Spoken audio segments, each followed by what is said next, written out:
શ્રી 51 શક્તિપીઠ પરિક્રમા મહોત્સવ અંતર્ગત જિલ્લા કલેક્ટર શ્રી વરુણકુમાર બરંદવાલે પાલનપુર ખાતેથી શક્તિરથને પ્રસ્થાન કરાવ્યું। ઉત્તર ગુજરાતના જિલ્લાઓમાં ગામે ગામ ફરી શક્તિરથ શ્રી 51 શક્તિપીઠ પરિક્રમા મહોત્સવનો પ્રચાર પ્રસાર કરશે। યાત્રિકોની તમામ સુવિધાઓ સચવાય એ પ્રકારનું આયોજન કરાયું છે।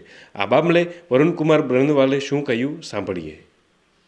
કે આગામી 12 તારીખથી 16 તારીખ દરમિયાન અંબાજી ખાતે 51 શક્તિપીઠ પરિક્રમા મહોત્સવનું આયોજન ગુજરાત સરકાર, યાત્રાધામ બોર્ડ અને મંદિરના ટ્રસ્ટ દ્વારા કરવામાં આવ્યું છે। 12 તારીખથી 16 તારીખ દરમિયાન રોજના લાખોની સંખ્યામાં ભક્તો 51 શક્તિપીઠની પરિક્રમા માટે આવશે।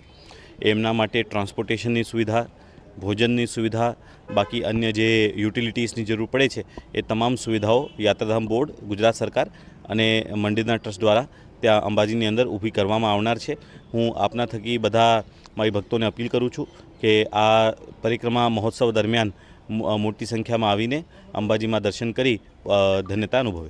આ 5 રથો પ્રસ્થાન કરવામાં છે, કયા કયા જિલ્લામાં ફરશે અને કેવી રીતે પ્રચાર પ્રસાર? જે આ 5 રથો આજે જે પ્રસ્થાન કર્યા છે એ 51 શક્તિપીઠ પરિક્રમા મહોત્સવનું પ્રચાર પ્રસાર આજુબાજુના ઉત્તર ગુજરાત અને મધ્ય ગુજરાતના તમામ જિલ્લાઓમાં ફરીને એમનું રૂટ બનાવ્યું છે, એ તમામ ગામોમાં ફરીને પ્રચાર પ્રસાર કરશે।